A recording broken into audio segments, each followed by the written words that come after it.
Hey, what's going on everyone? Blue the Robot here and welcome to the channel. If you're new here, please hit that like button if you do end up enjoying the video. And of course, we are now on the way to 10,000 subscribers, which means a lot. I appreciate all the support and love from you guys. And seriously, it's crazy the journey that this channel has been on, especially through the Stalker journey. And of course, on August 12th, 2024, we reacted on stream to the Stalker 2 deep dive, which by the way, I do stream every Monday, Wednesday, Friday at 10 a.m. Eastern Standard Time. And if I don't, I will let you guys know via the Discord, which is linked down below, or through a post here on YouTube. And just going to go ahead and just state my opinions and thoughts on the deep dive, because from what we've seen, everything around it just makes me so excited. Especially I cannot wait till November, which sadly it was supposed to be released in September, but we all know that it got delayed. And if you didn't know, it got relayed to November 20th of 2024, which doesn't seem that far away, but at the same time, it's just like, is that enough time for them to fix anything or implement something that they didn't before?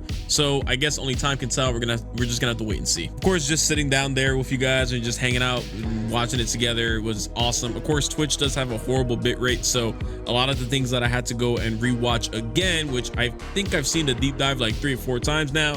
And then of course, the day I was recording and editing a video, more things came out, which is really just cut up versions of the deep dive, including locations and the motion capture stuff, which we'll get into later. We'll talk about it more in the video. But just starting off, of course, the main thing that I really wanted to go ahead and see, and that they kept teasing, was a full quest playthrough, which it wasn't completely from the start, and it definitely wasn't all the way towards the end, but it was a good chunk of time, and basically the team talking during that time, including the creative director, a studio executive, one of the lead developers of the cinematic area, just a lot of the top brass of GSC. And they would just go ahead and just chip in every now and then during the actual playthrough, which is Skiff apparently going to the swamp area, which is incredible to see again. I know we've seen a lot of that before. I was kind of hoping for a different area, but I know they don't want to give away too much. But it is Skiff walking through, turning off the psi emission beacons that Clear Sky left on, I guess after the events of Clear Sky. They evacuated, and Kalancha, who is one of the original founders of Clear Sky from Lab X8, he decided to, I guess, turn on the psi emission beacons, which I guess monitor emissions, but also have like a psi field radiation surrounding it, which of course normally kills stalkers and or turn them into zombies. I'm not so sure about that. I know psi can also zombify, you know, stalkers and stuff like that, but we'll get into that later, because there is a moment where you do fight a mutant that is returning and looks incredible. But yeah, like I said, Skiff is the character that you play. I don't know too much about Skiff. I haven't really looked in too much about him. I believe he's a new character, but it's nice to see just Clear Sky hopefully make a return. I'm kind of hoping they somehow make a really like grand entrance from being just wiped out pretty much during the events of Clear Sky. Spoiler alert if you didn't know, towards the end, I guess. I think that's the lore correct ending for Stalker Clear Sky, because technically you can choose a different faction for the ending for the assault on the nuclear power plant, but I believe the lore accurate ending would be Clear Sky attacking, which again, you can let me know if I'm wrong in the comments down below. But I will say everything about it surrounding it, including the weapon animations, everything from your Tavor X95R, which is a weird name. I know they don't have like the rights, I guess, to the actual name, but the Tavor X95R in the game is actually a Tavor chambered in 545, which I didn't know that even existed, but apparently that is a Ukrainian special forces weapon, which makes sense. So it's kind of cool to see that. We also saw a G36C, or G36 mainly. I don't think it was the carbine version, which had like your standard scope. And then you had a USP 45, chambered 45 ACP. You saw an SVD again, which you saw in an earlier trailer as well. And of course we saw traps as well too, which looked really cool, because you can actually disarm the traps and take either the grenade or the weapon that's like attached to the actual tripwire. So everything from a double barrel shotgun to a grenade, it looks really cool, and you can actually just get a free weapon like that. Also, the food and eating animations, basically like opening up a can of Tushonka and just taking a knife and stabbing it, looked really cool.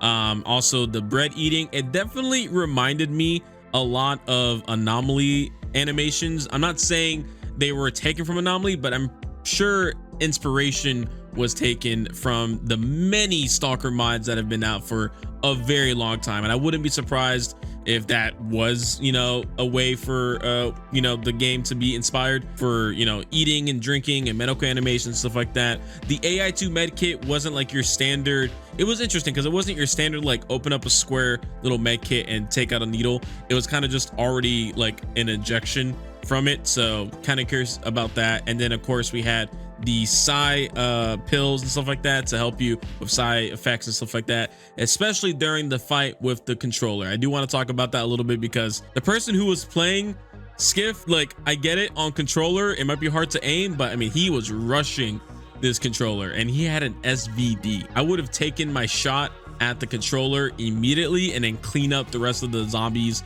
around, but you know, it's for a trailer, it's to make it cinematic, I get it, but man, I was just like, during the stream, I know a lot me and the community were just yelling, and people were in chat were just like, what are you doing, like just getting so close to a controller, like even after taking pills. It just seemed crazy. But I will say the mutants and the anomalies look incredible, especially like the world gigs and this weird anomaly that looked like it was a bunch of glass just like floating in midair, and when he threw a bolt at it, the bolt just like stayed in midair, which looked awesome. And there's also an anomaly that's called a cushion anomaly, and he's in a church and he falls down, and instead of, you know, getting damage from fall damage, he bounces almost. And it's, so I guess certain anomalies will help you and some will tear you limb to limb, just like these fleshes did.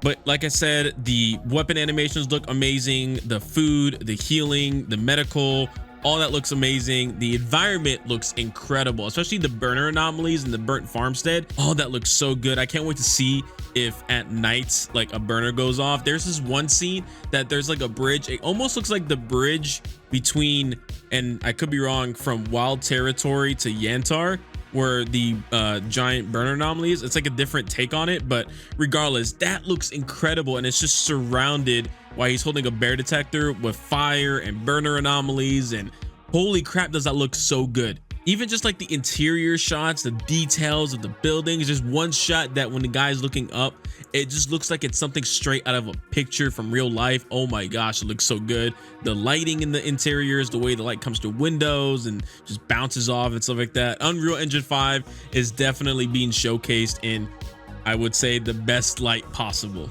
Also, the UI in overall generality seems very clean. I will say the inventory system might need some work. I'm pretty sure there will be mods like damn near week 1 fixing that. I just didn't really enjoy it. Maybe I'm just used to like the older inventory system now.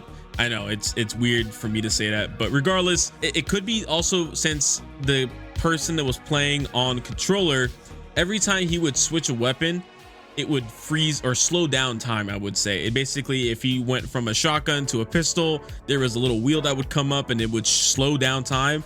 But I'm curious to see how the game would react on mouse and keyboard, because you're using your, you know, your keyboard, your 1 through 5, stuff like that, your mouse wheel, scroll wheel, stuff like that. So it might be a little bit different when you're actually using mouse and keyboard instead of a controller. So that functionality will probably look different. I don't know, there will be like a slowdown function when you're switching with mouse and keyboard. I would assume they need that because there's just so many things to choose, especially when you're like having to eat, having to drink, having to heal, having to change weapons, like all of those options and inputs put on a controller, which has very limited capabilities.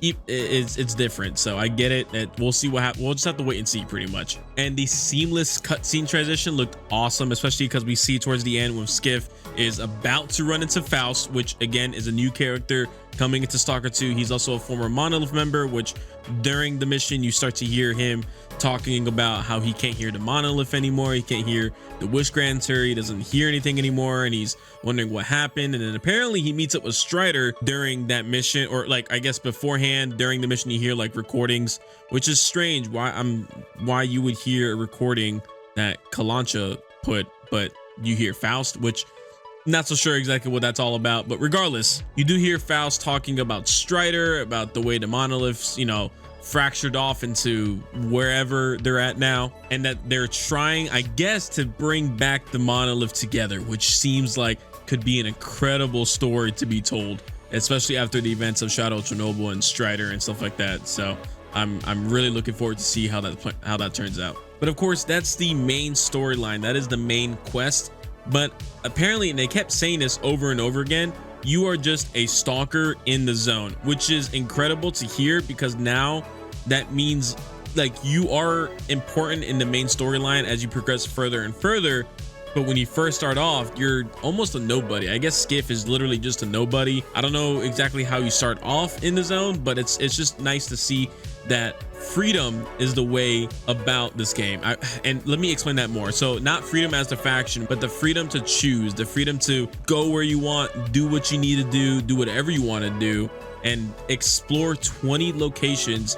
I would assume with seamless transitions, but again, I'm not so sure exactly how that works. That was coming out the words of Maria oh my god, I'm gonna mess up her name. I'm gonna try it so much.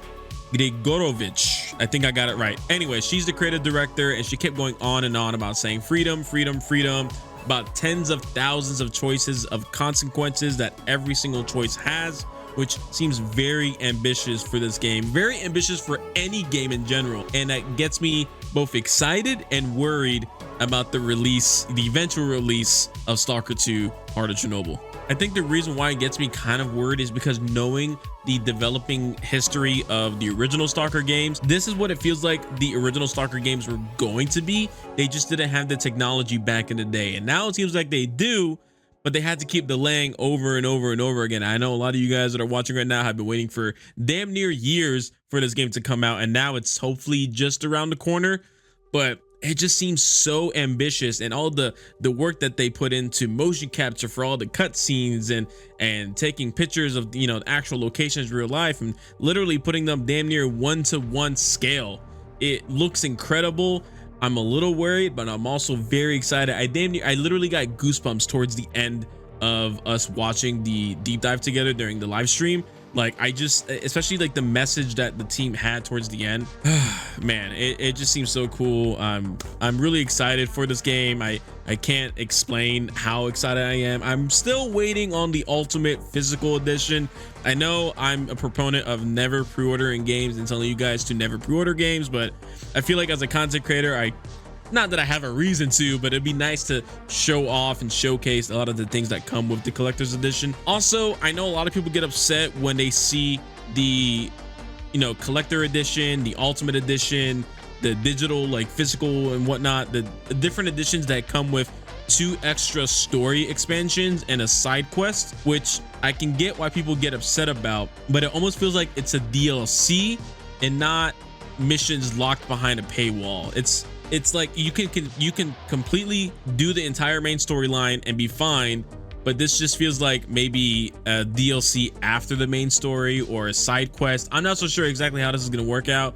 I hope it's not part of the main story that's locked behind a paywall, because then that would feel really scummy. But if it isn't, I don't think it's that bad. Again, it is single player, so there is a multiplayer aspect to this, but it is only PvP. There's no PvE, there's no co-op coming to the game, so you know that is what it is. But I don't know, what do you guys think? Let me know down below in the comments below. Did you guys enjoy the Stalker 2 deep dive? Did you wish you saw more? Did you have any issues when you saw the deep dive yourself? Please, anything you want to talk about Stalker 2 wise, let me know down below. I appreciate you guys so much for hanging out, and I will see you guys in the next video, which is about me going to see Stalker Shadow of the Zone, which this is a little, you know, preview right here. This gas mask, this Yugoslavian gas mask, all those signatures right there is from the cast and crew of Stalker. Oh my god, did I say Shadow of the Zone? I did. It is Shadow of the Zone. I'm thinking Shadow of Chernobyl. There's a lot of Stalker names in my head right now. It's very confusing, but I will be making a video about my time going to see that Stalker short film, which is made by Evan Royalty, Retro Digital Media. Wendy Goon was an executive producer, so a lot of cool stuff coming to the channel. Stay tuned for that, and I will see you guys in the next one. Peace.